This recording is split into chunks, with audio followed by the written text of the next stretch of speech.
Bismillahirrahmanirrahim. Assalamualaikum warahmatullahi wabarakatuh.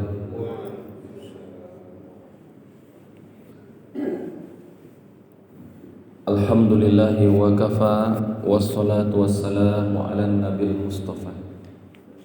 Bapak-bapak, ibu-ibu, kaum muslimin, kaum muslimat, jamaah subuh Masjid Raya Balegadang yang dimuliakan Allah.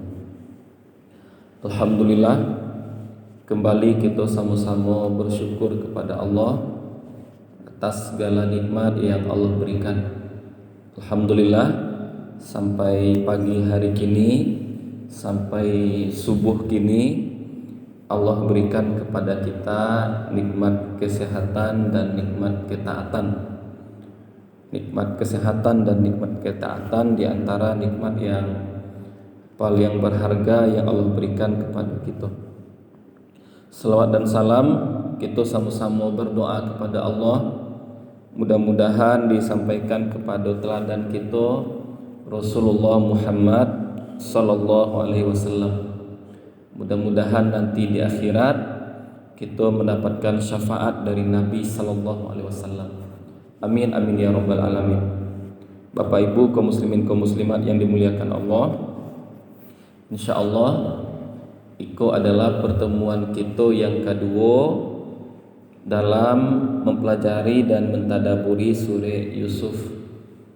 Di pertemuan pertama Pakan Patang, kita telah sampaikan surat Yusuf termasuk surat Makkiyah, turun ketika Nabi masih berada di Mekah atau sebelum Nabi hijrah. Dan telah kita sampaikan juga kalau surah Yusuf berjumlah 111 ayat dan urutannya di Al-Quran adalah nomor surat yang ke-12. Sama jo jumlah Nabi Yusuf bersaudara. Pekan petang kita sampaikan kalau kisah Nabi Yusuf disebutkan di Al-Quran sebagai ahsanul qasas, sebaik-baik cerita yang paling rancak. Banyak sebab kenapa kisah Nabi Yusuf disebut sebagai sebaik-baik kisah, karena kisahnya berawal dengan kesedihan dan berakhir dengan kebahagiaan. Kemudian ada juga alasan lain, karena berbagai macam hal yang kita hadapi dalam hidup bisa kita cari ceritanya dalam kisah Nabi Yusuf. Bapak Ibu kaum muslimin kaum muslimat yang dimuliakan Allah, Allah ceritakan berbagai macam kisah dalam Al-Quran. Salah satu tujuannya adalah untuk menguatkan hati Nabi Muhammad dalam berdakwah, dan juga untuk menguatkan hati kita. Di surah Hud Allah berfirman, wa kullan naqussu 'alaika min amba'ir rusul ma nusabbitu bihi fuadak. Itu di surah Hud. Kami ceritakan kepada engkau kisah-kisah para nabi wahai Muhammad, linusabbita bihi fuadak, untuk menguatkan hati engkau. Nah, karena Nabi dalam berdakwah beliau menghadapi berbagai macam tantangan, berbagai macam siksaan dari kaumnya. Nah, diceritakan pula di Allah bahwa nabi-nabi sebelum Nabi Muhammad menghadapi siksaan, menghadapi cemee, menghadapi berbagai macam hal. Nah, mereka seperti itu juga wahai Muhammad, sama dengan engkau. Maka kuatlah hati Nabi. Adapun dalam surah Yusuf, Nabi Yusuf alaihi salam, beliau itu justru disakiti dek orang-orang dakik beliau, dek saudara-saudara beliau. Nah, maka ketika membaca kisah Nabi Yusuf, Nabi Muhammad pun kuat hatinya. Kalau ada orang-orang dekat beliau yang menyakiti, ada dosana-dosana orang yang sesuku yang menyakiti beliau, ternyata sebelum beliau Allah puluh ada Nabi Yusuf yang beliau justru dicelakai dek saudara kandung beliau. Nah, gitu. Jadi kalau surah Hud, Nabi akan mencari di situ nabi-nabi sebelum beliau disakiti dek kaumnya. Nah, itu juga dialami dek Nabi Muhammad. Dalam surah Yusuf, Nabi Muhammad SAW menemukan Nabi Yusuf justru disakiti oleh saudara-saudaranya. Nah, kalau beku ada dalam perjalanan dakwah, Nabi Yusuf disakiti oleh orang-orang terdekat beliau, maka beliau bercontoh kepada Nabi Yusuf. Nah, jadi tujuan cerita-cerita yang ada dalam Al-Quran kok linusab bitabihi fuadak, untuk menguatkan hati engkau wahai Muhammad. Kita gitu ketika kita mendapatkan masalah, mendapatkan musibah, kita baca Al-Quran, kita baca penderitaan para nabi, kita cari bareknya ujian para nabi. Ketika kita baca bareknya ujian penderitaan para nabi, seketik banyaknya akan membuat hati kita tegar, membuat hati kita tabah, membuat hati kita sabar, kuat hati kita. Nah, kini kita masuk ke ayat keempat. InsyaAllah di pertemuan kedua kok kita usahakan bisa dari ayat 4 sampai ayat 10. A'udzubillahi minasyaitonirrajim.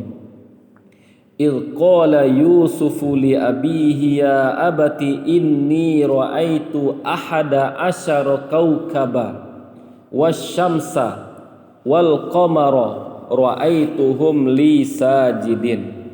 Dan ingatlah idh qala Yusuf berkata, ingatlah ketika Yusuf berkata li abihi, kepada ayahnya. Ingatlah ketika Yusuf berkata kepada ayahnya, ya abati, wahai ayahku. Jadi kalau dalam bahasa Arab memanggil ayah itu bisa pakai abi atau bisa pakai abati. Kalau pakai abati kok memanggilnya dengan level yang lebih tinggi, atau bisa diartikan wahai ayahanda tersayang. Nah, kalau ya abi, wahai ayahku saja. Tapi kalaulah pakai ya abati, wahai ayahanda tersayang. Jadi Nabi Yusuf memanggil ayahnya dengan panggilan yang begitu sopan, dengan panggilan yang begitu hormat dari seorang anak kepada ayah. Tidak wahai ayah saja dah, tapi ayahanda tersayang. Ya abati, kata Nabi Yusuf, inni ra'aitu, ini artinya sesungguhnya, ra'aitu saya melihat, melihat di sini dalam mimpi. Sesungguhnya saya melihat dalam mimpi. Apa yang dilihat dari Nabi Yusuf dalam mimpi? Ahada asyara kaukaba. Ahada asyara artinya 11. Kaukaba bintang. Saya melihat 11 bintang. Wasyamsa, asyams matahari. Wal qamara, qamar artinya bulan. Nah, maka ada nama orang Syamsuddin. Syamsuddin itu matahari agama. Ada pula nama orang Komaruddin. Komaruddin artinya bulannya agama. Jadi Nabi Yusuf melihat 11 bintang, matahari, bulan. Ra'aituhum li sajidin. Saya melihat mereka semua 11 bintang, 1 matahari, 1 bulan. Ra'aituhum li sajidin. Saya lihat mereka semuanya sujud kepadaku. Bapak Ibu kaum muslimin kaum muslimat yang dimuliakan Allah, sebelum kita jalihkan surah kok, kita baca dalam hadis Nabi sallallahu alaihi wasallam. Pernah Nabi ditanya, wahai Nabi, wahai Rasulullah, man akramun nas, siapa manusia yang paling mulia? Maka dijawablah oleh Nabi sallallahu alaihi wasallam, orang yang paling mulia adalah Nabi Yusuf, karena beliau adalah Al-Karim, Ibnul Karim, Ibnul Karim, Ibnul Karim, orang mulia, anak dari orang mulia, anak dari orang mulia, anak dari orang mulia. Nabi Yusuf siapa ayahnya? Nabi Yakub. Beliau seorang nabi, ayahnya dia seorang nabi. Nabi Yusuf anak dari Nabi Yakub. Nabi Yakub anak dari siapa? Anak dari Nabi Ishak. Nabi Ishak bersaudara seayah je Nabi Ismail. Beda apanya? Beda maknya, tapi ayahnya sama. Siapa ayah Nabi Ismail dan Nabi Ishak? Nabi Ibrahim. Jadi Nabi Yusuf tu, Nabi Yusuf anak dari Nabi Yakub, anak dari Nabi Ishak, anak dari Nabi Ibrahim. Maka kalau ada orang yang nasabnya paling mulia di dunia, beliaulah itu Nabi Yusuf. Tidak ada orang yang nasabnya di dunia samulia atau lebih mulia daripada Nabi Yusuf. Beliau Nabi, ayahnya Nabi, kakeknya Nabi, buyutnya juga seorang Nabi. Gitu. Kemudian Nabi Yusuf alaihi salam, kalau kita cari beko ayah beliau Nabi Yakub punya dua orang istri. Punya dua orang istri. Istrinya yang tua cie, kemudian ada yang muda. Nabi Yusuf alaihi salam beliau iko bersaudara kandung baduo. Itu yang kita baca beko namanya Bunyamin. Ini kan disiku disabui. Bara saudara Nabi Yusuf sadanya. Saya melihat 11 bintang. Berarti beliau punya saudara seayah seibu cie. Kemudian saudara yang seayah 10. Jadi total mereka sadonya 2 balik bersaudara. Yang Nabi Yusuf saya seibu baduo. Yang seayah 10. Kan gitu. Saya melihat 11 bintang. 11 bintang itu saudara-saudaranya dari yang sebalik itu cie yang si ayah dan si ibu. Yang 10 lain itu adalah yang si ayah saja. Kemudian Nabi Yusuf alaihi salam jo saudaranya ko Bunyamin adalah anak yang masih ketek-ketek.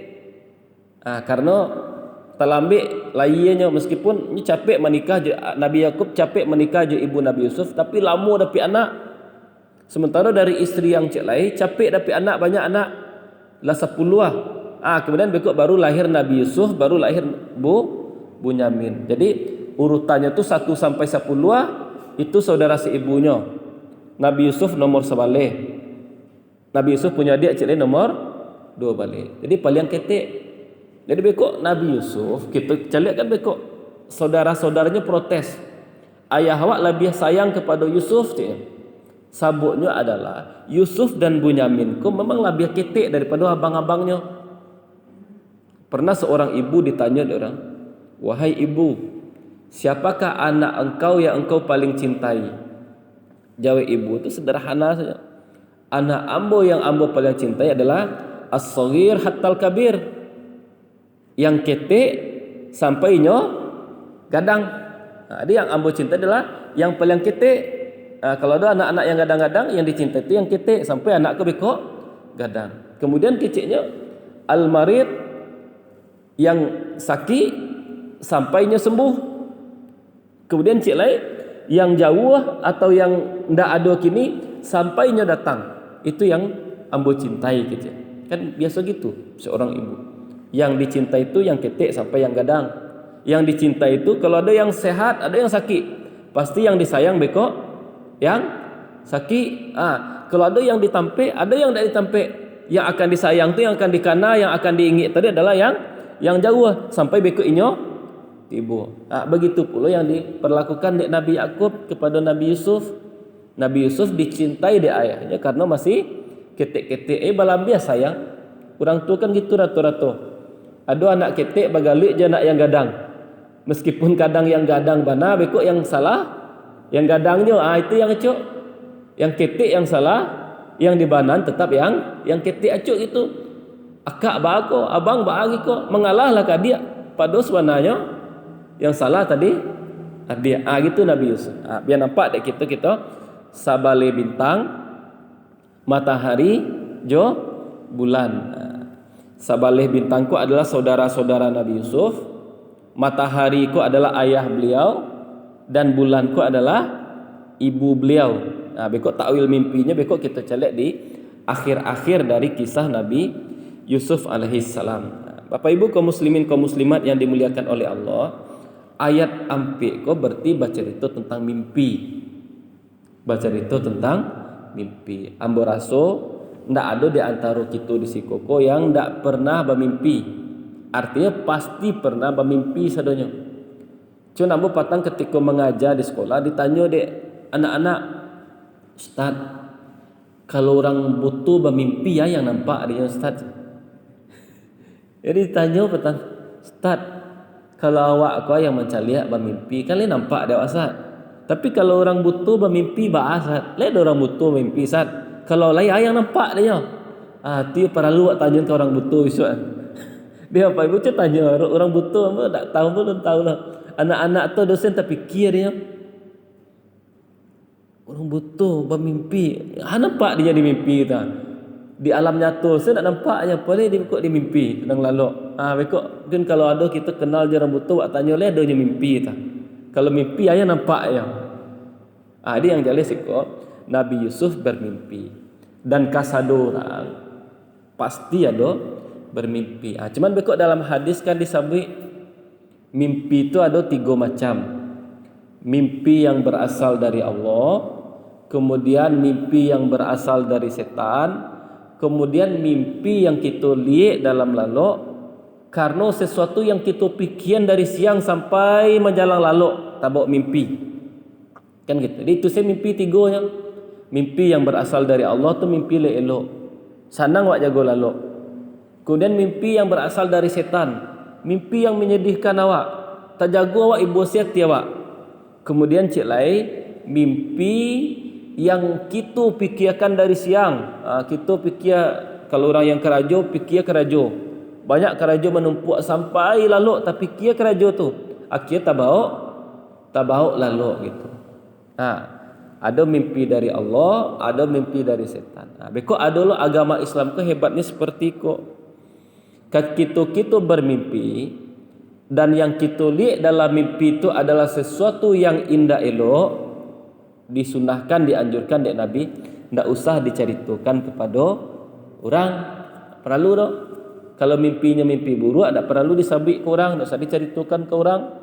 Bahkan dalam hadis pun diajarkan ketika kita bermimpi buruk tersinta, istilahnya tu meludah ketek ke sebelah kida sebanyak 3 kali. Auzubillah. Itu karena mimpi buruk itu dari siapa tadi? Dari setan. Auzubillah. Kadang mimpi buruk, kadang mungkin dia tak bodoh jalan lalu, kadang mungkin ya tak fikir jalan lalu yang tak rancak-rancak, yang tak elok-elok.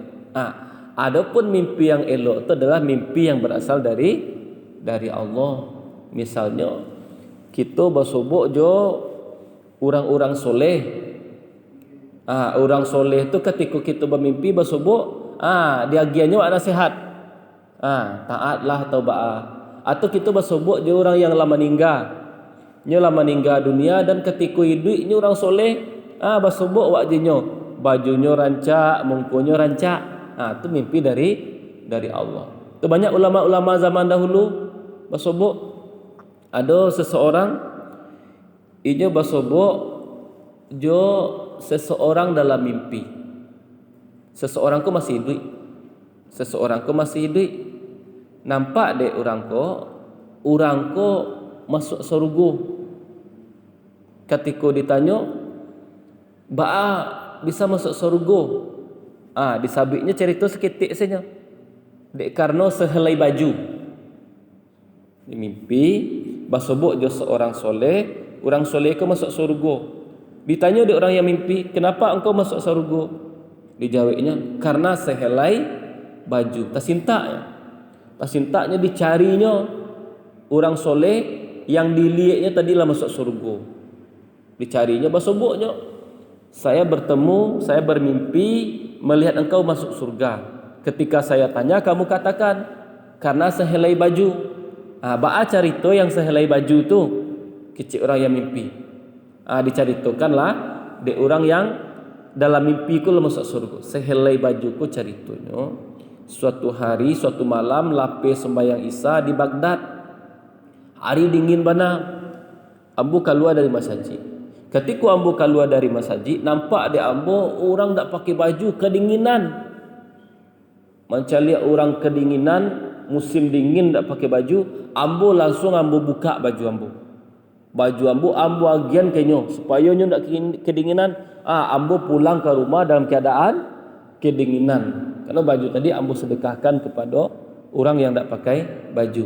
Itu ceritanya sehelai baju. Itu di antara mimpi-mimpi yang mimpi elok. Basobok wak orang soleh ke masuk surga. Kiranya dia punya sebuah amalan yang mengantarkannya ke surga. Itu mimpi dari Allah. Kalau kita cari lebih kuat lain, dalam hadis disebut lam yabqa minan nubuwah illa al mubasyirat. Tidak tinggal dari tanda-tanda kenabian kecuali yang namanya al mubasyirat. Mubasyirat itu kalau kita terjemahkan berita gembira.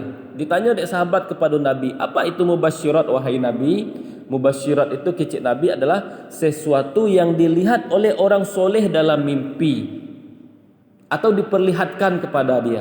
Biasanya sesuatu yang dilihat dari orang soleh dalam mimpi itu biasanya membuatnya tambah taat, membuatnya tambah elok. Itu yang mimpi yang dari Allah, mimpi yang dari malaikat. Setelah kita jago, apa yang kita lihat dari mimpi tadi membuat kita tambah taat. Itu namanya mubasyirat. Makanya mimpi yang benar itu disebut pula oleh Nabi bahagian dari 46 kenabian.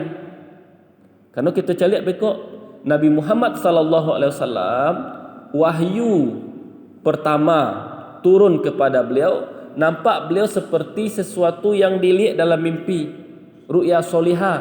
Kan nampak Nabi dalam mimpi. Kita cari pula bekok nabi-nabi selain Nabi Muhammad banyak pula punya mimpi.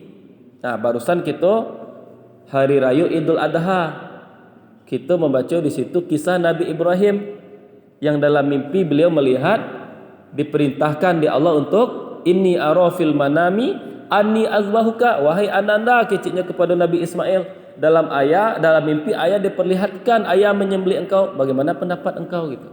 Jadi kalau mimpi-mimpi yang soleh. Pernah pula Imam Malik beliau mimpi basobok je malaikat maut. Mimpinya basobok je malaikat maut.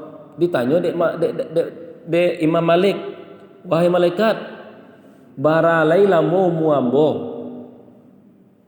Malaikat tadi nak menjawab je kata-kata, tapi diberikan isyarat. Malaikat ikose, dia pun tangannya diunjuknya 5 ko. Kuah cak malaikat. Setelah tasinta Imam Malik, paning Imam Malik. Nya bertanya ke malaikat tadi barau mua. 5 ko janjan umuambo 5 hari. Janjan umuambo tinggal 5 jam. Janjan tinggal 5 minit, janjan 5 tahun. Baca itu. Pan yang lain Imam Malik. Cuman beliau di zaman itu hidup salah seorang ulama yang hebat dalam mentafsirkan mimpi. Nama ulama ko Ibnu Sirin. Ibnu Sirin ko man ahli pakar dalam menafsirkan mimpi. Baiklah Imam Malik kepada Ibnu Sirin, ambo mimpi basobok je malaikat maut, ambo tanya barale umur ambo tinggal diunjuknya ko 5. Karena Ibnu Sirin ko mang hebat dalam menafsirkan mimpi, langsung saya dijawabnya. Jawaban mimpi Imam ada di akhir surah Luqman. Ayat terakhir surah Luqman. Artinya apa? Ada 5 perkara yang hanya Allah mengetahui, tidak ada orang lain yang tahu. Itu bila terjadinya hari kiamat, bila hari keujan atau di mana hari keujan, apa yang ada dalam janin, laki-laki perempuan lain selamat bekok pas lahir atau tidak. Kemudian yang keempat, apa yang akan kita karajokan besok, itu nak akan tahu dah manusia yang tahu. Dan yang kelima, umur barau muawak di mawak ka meninggal tu nak ada yang tahu dah. Itu arti pertanyaan Imam tadi. Makanya ketika ditanya ke malaikat, diunjuk dek malaikat tak tahu baralai umur dari Imam Malik. Karena yang tahu 5 perkara tu salah satunya umur awak di mawak meninggal hanya Allah. Itu terkait dengan mimpi. Kalau Nabi Yusuf mimpinya sabale bintang, matahari, bulan sujud kepada beliau, tunduk kepada beliau, hormat kepada beliau. Itu ayat yang ke-4. Masuk kita ayat yang ke-5. Setelah Nabi Yusuf menceritakan mimpinya kepada ayahnya, kecil ayahnya. Kita cari asiko. Qala ya bunayya, berkatalah Yakub, ya bunayya, wahai anakku. wahai anakku ko samulo jadi tadi. Kalau dalam bahasa Arab sana bisa ya ibni, wahai anakku. Tapi di situ dipakai ya bunayya, wahai anandaku yang tersayang. Nah, jadi itu pasangannya. Kalau abi, wahai ayahku. Kalau anakku ibni. Kalau abati, wahai ayahku tersayang. Pasangannya bunayya, wahai anakku yang tersayang. Apa kata ayahnya? Ya bunayya, la taqsus ru'yaka. La jangan, taksus engkau kisahkan, engkau ceritakan. Ru'yaka, mimpi engkau. Wahai ananda, jangan engkau ceritakan mimpi engkau. Ala ikhwatika, kepada saudara-saudara engkau yang lain. Fayakidu laka kaida, takutnya mereka nanti membuat tipu daya untuk engkau. Inna syaitana, sesungguhnya setan, lil insani aduwwum mubin, bagi manusia adalah musuh yang nyata. Nah, itu bentuk kecintaan dari Nabi Yakub kepada anaknya Nabi Yusuf. Dalam hidup, satu-satunya yang tidak akan dengki, yang tidak akan iri kepada anak orang tua, yang akan selalu mengharapkan kebaikan untuk anak tu orang tua. Orang tua tu tidak pernah iri, orang tua tidak akan pernah dengki ke anak-anak. Tapi biasanya orang badun sana ada saling iri, saling dengki, meskipun seayah, meskipun seibu. Banyak kita celiak orang badun sana tidak bahasa puan, orang badun sana saling menuntut. Tapi yang namanya orang tua, sajahit-jahit anak kayaknya, sadurhaku anak ke orang tua, yang orang tua tu tidak pernah berang, tidak pernah banci ke anak. Pasti orang tua tu ingin anaknya elok. Nah, Nabi Yakub itu yang dipahaminya. Nyolah mencaliak, kalau mimpi Nabi Yusuf ko adalah mimpi pertanda elok. Pertanda kalau Nabi Yusuf ko kamu ko lah gadang bisu punya sesuatu. Bisa jadi menjadi nabi, bisa jadi menjadi orang yang dihormati di orang. Itu takwil mimpinya. Takwil Nabi Yusuf, takwil Nabi Yakub, kalau diceritakan bekok kepada saudara-saudaranya, fayakidu laka kaida, saudaranya tahu lu arti mimpinya. Yusuf ko bekok kalau lah gadang jadi orang gadang. Takwil saudara-saudara, tempi gelombang awak. Yusuf saya yang nampak ada orang bekok. Awak tak dikenal dia orang, rancak awak habisi Yusuf dari kini. Itu yang diingatkan dek Nabi Yakub, jangan ceritakan. Maka dalam hadis Nabi pernah seperti itu. Ista'inu ala hawaijikum bil kitman. Bantulah kesuksesan kalian dengan cara kadang menyembunyikan rencana, dengan menyembunyikan potensi. Jadi kadang kalau kita punya potensi atau kalau kita punya rencana, kadang tidak mesti kasadonya dinampakan loh. Karena banyak orang yang kadang iri, menceliak orang yang punya potensi, menceliak orang hebat, orang-orang lain merasa terancam, merasa camik. Beko tempi awak adanya beko, inyolo yang nampak ada orang lewat dan nampak ada orang, cak wah habisi. Maka kadang ada kalanya orang yang punya potensi hebat, ndak kasadonya dinampakkan kehebatan tu. Seketik tujuannya supaya ndak iri orang, ndak dihabisi awak. Itu pesan dari Nabi, ista'inu ala qada'i hawaijikum bil kitman. Bantulah kesuksesan harapan kalian, usaha kalian dengan cara menyembunyikan. Jangan kasado nampak potensi awak. Itu yang diinginkan oleh Nabi Yakub kepada Nabi Yusuf. Mimpi ko lah jale ko. Lah jale nampak dari mimpi ko bintang, matahari, bulan sujud ke Yusuf. Kulah tandanya mimpi hebat mana. Jangan diceritakan kepada orang yang tak pas. Iri mereka beko. Ditutup di ayatnya, inna syaitana lil insani aduwwum mubin. Setan itu adalah musuh yang nyata bagi manusia. Anggaplah manusia ko apa? Sanang lo yang mencari orang yang potensi, sanang lo yang mencari orang hebat. Tapi setan tak sanang, akan dibisik-bisikannya kurang. Anggap awak biasa-biasa sen cari orang dapat nikmat, alhamdulillah. Tapi setan tu tak sanang. Dia tak sanang mencari orang bersatu doh. Setan tu tak sanang mencari orang saling mencintai, saling bahagia, saling berkunjung. Pasti ada dibisik-bisikan setan. Kecik setan kepada saudara Yusuf. Caliaklah ikut Yusuf jadi orang gadang. Kalian tak dicaliak dia orang lekok. Leka tahan kalian tak apa. Padahal sebelumnya saudara Nabi Yusuf bisa jadi tak apa. Tapi dek karena bisian dek setan, orang yang semula baniak elok bisa jadi berubah baniak menjadi tak elok. Nah, itu yang diingatkan di Allah. Inna syaitana lil insani aduwwum mubin. Setan itu musuh yang nyata bagi manusia. Masuk itu ayat yang ke-6. Itu ayat yang ke-6 masih kata-kata dari Nabi Yakub. Ayat kelima kata-kata Nabi Yakub. Ayat yang ke-6 masih kata-kata dari Nabi Yakub. Kalau ayat yang keempat tadi dari Nabi Yusuf, kita caliak. Apa kata Nabi Yakub di situ? Wa kadzalika yajtabika rabbuka wa yu'allimuka min ta'wilil ahadits wa yutimmu ni'matahu 'alaika wa 'ala ali yaquba kama atammaha 'ala abawaika min qabl Ibrahim wa Ishaq inna rabbaka 'alimun hakim. Kecik Nabi Yakub kepada anaknya, wa kadzalika, dan demikianlah mimpi tadi, wa kadzalika yajtabika rabbuka, yajtabika rabbuka, Tuhan engkau memilih engkau. Lah nampak dari Nabi Yakub dengan mimpi tadi, wahai Yusuf, Tuhan memilih engkau. Wa yu'allimuka min ta'wilil ahadits, dan mengajarkan kepada engkau takwil dari mimpi-mimpi. Lah nampak dari Nabi Yakub, anakku bikuklah gadang jadi nabi.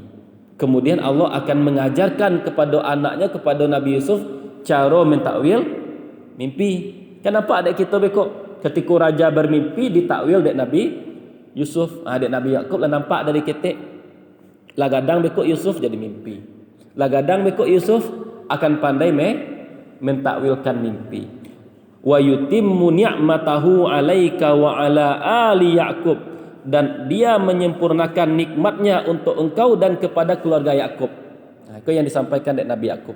Setelah mendengar cerita Nabi Yusuf, mimpi Nabi Yusuf, Allah memilih engkau jadi nabi. Allah akan ajarkan takwil mimpi kepada engkau. Allah sempurnakan nikmatnya untuk engkau.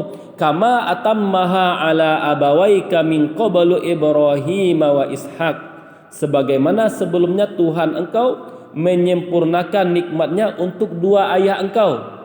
Dua ayah engkau berarti kakek dan buyutnya, Ibrahim wa Ishaq, Nabi Ibrahim dan Nabi Ishaq. Inna rabbaka alimun hakim. Sesungguhnya Tuhan engkau maha mengetahui lagi maha bijaksana. Bapak Ibu kaum muslimin kaum muslimat yang dimuliakan oleh Allah. Allah itu kan disiku disabit memilih seorang. Nabi Yusuf dipilih. Nabi Muhammad dipilih. Jadi di situ Allah memilih seseorang jadi nabi karena Allah tahu orangku taat. Allah tahu orangku hatinya barasia. Itu yang dipilih. Nabi Muhammad dipilih jadi nabi karena Nabi Muhammad taat, hatinya barasia. Biasa yang dipilih-pilih di Allah itu memang orang-orang yang elok, orang-orang yang hatinya barasia, orang-orang yang taat kepada Allah. Maka dalam hidup yang paling penting itu sebenarnya adalah ketaatan kepada Allah. Kita lihat berikut dalam sejarah-sejarah Islam. Di zaman Umar pernah terjadi. Di zaman Umar, Bilal kok kan seorang budak dulu. Kemudian ada pula pembesar-pembesar Quraisy, Abu Sufyan, Abu siapa. Ketika Abu Sufyan kok ingin basobok ju Umar, sajamnya tagak di pintu Umar, alun bisa masuk leh. Setelah tu datang Bilal bin Rabah. Ketika tu Abu Sufyan masih antri di muka rumah Umar. Disabik derang, Bilal datang Umar. Kecik Umar suruh Bilal langsung. Bilal ku dulu budak, Abu Sufyan ku bangsawan, orang kaya, orang terpandang. Lah saja menunggu, tak bisa masuk sebut di Umar. Bilal yang baru tiba langsung disuruh masuk. Protes Abu Sufyan, Umar, kami kok tak bisa masuk, lama kami menunggu. Bilal ku budak dulu langsung masuk. Kecik Umar, Bilal ku dari dulu masuk Islam. Ketikanya masuk Islam, kalian lun mengangal. Ketikanya disiksa, ketikanya merasai, kalian menyasainya, kalian menyiksanya. Wajar saja kecik Umar, Bilalku ambo sudah dulu masuk. Itu jadi Allah tuh memilih seseorang berdasarkan ketaatan. Jadi tingginya kedudukan orang di mata Allah bukan karena kekayaan, bukan karena apa, tapi karena ketaatan. Itu yang diberlakukan dek Umar. Maka dalam hidupku mungkin dia tidak boleh saling mencela. Pernah aja sahabat Abu Zar berang lagi tidak berhubungan baik dia Bilal. Akhirnya kepada Bilal, wahai anak laki-laki dari perempuan hitam. Itu kan merendahkan. Kalau dalam agama tidak bisa seperti itu. Orang kulit hitam tidak boleh direndahkan di orang kulit putih. Orang yang gagah tidak boleh merendahkan orang yang tidak gagah. Jadi akhirnya, wahai anak laki-laki dari perempuan yang berkulit hitam. Taranga adik Nabi, wahai Abu Zar, dalam diri engkau ada perangai jahiliyah. Pai capek minta maaf ke Bilal. Maka pailah Abu Zar ke rumah Bilal. Dia ketok-ketok pintu Bilal. Itu sportif sahabat. Taunya salah, disuruh minta maaf dek Nabi, langsungnya minta maaf. Painya ke rumah Bilal. Dibuka pintu dek Bilal. Akhirnya Abu Zar, wahai Bilal, saya tadi salah mengatakan kata-kata seperti ini. Saya minta maaf kepada engkau. Jika syarat mendapatkan maaf dari engkau harus menginjak kepala saya. Silakan injak kepala saya. Gitu. Maka ditaruh di Abu Zar kepalanya di tanah. Wahai Bilal, injaklah kepala ambo salah bana. Supaya dapat maaf dari engkau, injak palu ambo, injaklah. Tapi Bilal ku hebat lohnya. Turunnya ke bawah, diangkitnya Abu Zar. Berdirilah wahai Abu Zar, saya sudah maafkan engkau. Tidak mungkin bagi seorang Bilal menginjak kepala seseorang yang kepala ini digunakan untuk sujud kepada Allah. Kecil. Tak mungkin ambo injak kepalaku dipakai untuk sujud kepada Allah. Kurang ajar bana ambo sudah maafkan engkau. Kayak itu sahabat yang salah minta maaf, yang orang jahit kainyo, inya pun mudah memberikan maaf. Jadi kedudukan seseorang itu di sisi Allah bukan karena apa, tapi karena ketaatan. Kemudian di situ disebut wa yutimmu ni'matahu alaika, dan Allah sempurnakan nikmatnya kepada engkau wahai Yusuf. Nikmat yang paling gadang itu adalah nikmat hidayah. Kalau beliau gitu aja, nikmat hidayah itu nilainya angka 1. Nikmat yang lain itu 0. Nikmat kesehatan 0. Nikmat kekayaan 0. Nikmat istri 0. Nikmat anak 0. Nomor 1 adalah nikmat hidayah. Kalau tidak ada angka 1 kok, nikmat haratu tidak ada gunanya. Nikmat kesehatan tidak ada gunanya. Jadi tidak bernilai. Maka nikmat yang paling gadang itu nilainya adalah nikmat kesehatan, nikmat hidayah. Itu yang disabik oleh Nabi aku. Wa yutimmu ni'matahu alaika, dan Allah sempurnakan nikmatnya untuk engkau. Nikmat apa itu? Nikmat hidayah. Hidayah itu nilainya 1, yang lain nilainya 0. Barangkali kita cukupkan sampai di siku dulu, sampai ayat yang ke-6. Lah banyak pelajaran yang bisa kita ambil dari siku. Mudah-mudahan apa yang kita sampaikan bermanfaat untuk kami yang menyampaikan, bermanfaat bagi kita yang mendengarkan. InsyaAllah pekan besok kita lanjutkan dari ayat yang ke-7. Terakhir kita tutup dengan doa kafaratul majlis. Subhanakallahumma wa bihamdika asyhadu an la ilaha illa anta astaghfiruka wa atubu ilaik. Wassalamualaikum warahmatullahi wabarakatuh.